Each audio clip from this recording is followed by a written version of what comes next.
শরীফ ওসমান হাদির পরে আমার কাছে মনে হয়েছে যে এই প্রতিষ্ঠানটা বোধহয় ভালোভাবে অগ্রসর হচ্ছিল।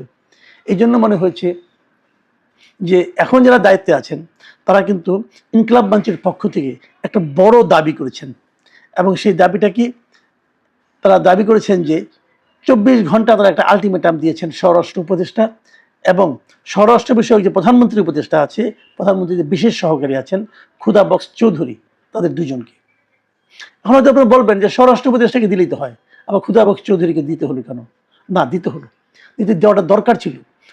এই কারণে যারা স্বরাষ্ট্র মন্ত্রণালয় সম্বন্ধে খোঁজখবর রাখেন, যারা বাংলাদেশের পুলিশ বিভাগ সম্পর্কে খোঁজখবর রাখেন, এবং অনেক লোকের সঙ্গে আমার কথা হয়েছে, তারা আমাকে যে কথাটা বলেছেন যে স্বরাষ্ট্র উপদেষ্টা একটা সহজ সরল টাইপের মানুষ। সহজ সরলতা কোনো যোগ্যতা নয় এই ক্ষেত্রে, কিন্তু তবুও এটা ওনার বৈশিষ্ট্য।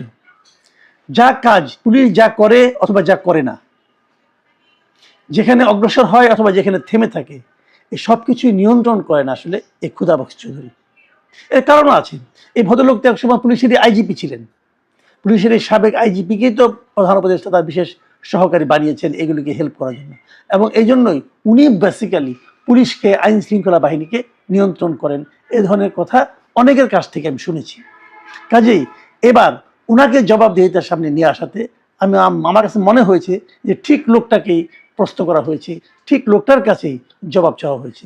এবং আমার মনে হয় এবার হয়তো কিছু হতেও পারে। 24 ঘন্টা আলটিমেটাম, ঠিক আছে, দেখি কি হয়। তারা কি বলেছে?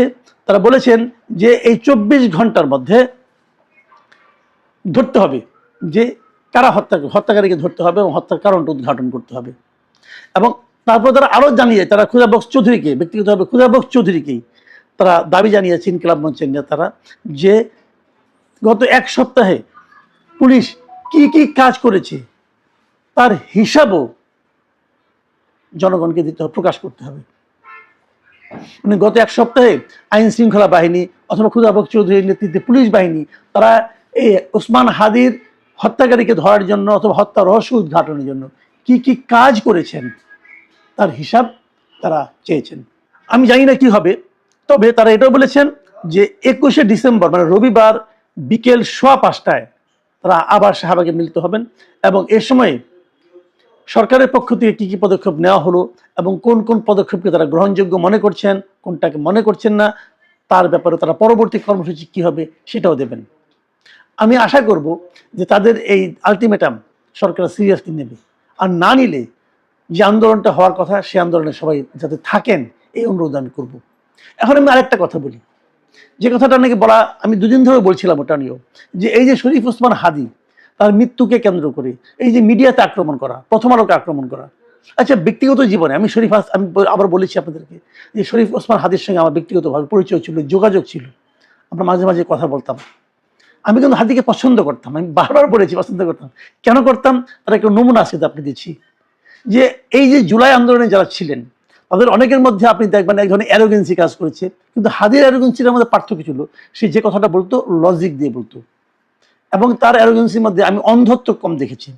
উদাহরণ দেব বলি, এই যে আজকে পরশুদিন যেটা হলো যে আপনার প্রথম আলোকে পুড়িয়ে দেওয়া হলো, ডেইলি স্টারে আগুন দেওয়া হলো, আপনাদের মনে আছে প্রথম আলোর সামনে একবার এই ধরনের কিছু মোল্লা টাইপের লোক জড়ো হয়েছিল, ওই আমেরিকার নিউ ইয়র্কে থাকা পলাতক ব্যক্তিটার আহ্বানে, এবং তার সঙ্গে সেখানে এই যে প্যারিসের আরেকজন ছিল, তারা সেখানে জিয়াফতের আয়োজন করেছিল, জিয়াফত করবে।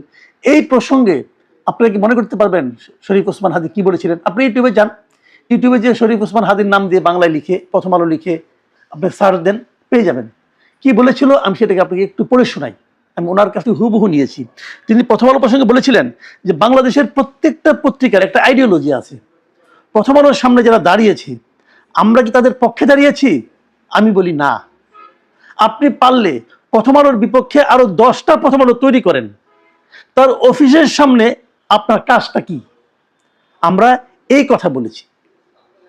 এই হলো শরীফ ওসমান হাদি। এই মব করাটাকে উনি পছন্দ করেন নাই। যারা মব ক্রিয়েট করেছে এভাবে একটা পত্রিকার সামনে দাঁড়িয়ে সেখানে জিয়াফত দিয়েছেন, গরু জবাই করার কথা বলেছেন, গরু জবাই করেছেন, এই প্রক্রিয়াটাকে, এই আচরণটাকে শরীফ ওসমান হাদি পছন্দ করতেন না, এবং সেটা যে করতেন না এটা উনি প্রকাশ্যে বলেছেন। অথচ তার মৃত্যুর পর তার এই মৃত্যুকে কেন্দ্র করে এই মববাজরা এবার কোনো দাঁড়ায় নাই, আগুন দিয়ে পুড়িয়ে দিয়েছে। আমি তো নিশ্চিত যারা আগুন দিয়ে পুড়িয়ে দিয়েছে তারা শরীফ ওসমান হাদির মতাদর্শের লোক না, তারা শরীফ ওসমান হাদিকে ভালোবাসে না। তারা কেবল এই মৃত্যুটাকে কেন্দ্র, মৃত্যুটা তাদের দরকার ছিল যে মৃত্যুটা হলে আমি মবটা ক্রিয়েট করতে পারবো। তাদের কাছে শরীফ ওসমান হাদি একটা টুলস, এই বললাম না বলির পাঠা, শরীফ ওসমান হাদি ছিল এদের কাছে বলির পাঠা। তার মৃত্যুটাকে তারা ব্যবহার করেছে। তারা হয়তো তারা আরো আগে মৃত্যু চেয়েছিল, আরো আগে মরলে আরো আগেই বোধ তারা করতে এই কাজগুলো। এই লোকগুলি নৃশংস, এই লোকগুলো দেশে একটা বিশৃঙ্খলা তৈরি করতে চায়, এরা করতে চায়, এবং এদেরকে যারা করায় উৎসাহ দেয় তারাও করতে চায়। এই লোকগুলির সম্পর্কে আপনাদের সতর্ক থাকতে হবে। আমি আরেকটা কথা বলি, আপনি দেখবেন শরীফ ওসমান হাদির মৃত্যুর পর এনসিপির নেতারা বড় বড় কথা বলেছেন, কিন্তু এনসিপি মাঝখানে রাজনৈতিকভাবে একটু পিছিয়ে পড়েছিল। তারা এই হাদির মৃত্যুকে কেন্দ্র করে রাজনীতিতে আরো অগ্রসর হওয়ার চেষ্টা করছে। এবং আপনি দেখবেন গত কয়েকদিন এই সদ্য পদত্যাগকারী এক উপদেষ্টা মাথার মধ্যে পট্টি বেঁধে কি মানে এক জ্বালাময়ী বক্তৃতা দিচ্ছিল শরীফ ওসমান হাদিকে নিয়ে। তাদের সম্পর্কে শরীফ ওসমান হাদি কি ভেবেছিলেন, কি বলতেন, এটাকে আপনারা মনে করতে পারেন? এটাও ভিডিওতে পাবেন। আপনারা হাদি এনসিপি এটুকু লিখে ইউটিউবে বাংলায় লিখে সার্চ দেন, পেয়ে যাবেন উনি কি বলেছিলেন। এদের সম্পর্কে ওসমান হাদি বলেছিলেন এনসিপি সম্পর্কে সরাসরি যে এনসিপির 3টা অপরাধ। নাম্বার 1, ওরা জুলাইকে কুক্ষিগত করেছে। ঠিক 71-এ মুক্তিযুদ্ধে যেভাবে আওয়ামী লীগ মুক্তিযুদ্ধকে কুক্ষিগত করেছে, তেমনি এনসিপি জুলাইকে কুক্ষিগত করেছে। এই জুলাইকে কুক্ষিগত করার কারণে তারা দ্বিতীয় যে কাজটা করেছে, অনেকেই তারা দুর্নীতিগ্রস্ত হয়েছে। এই কথাটা বলতে আমাদের কলিজা ছিঁড়া যায়।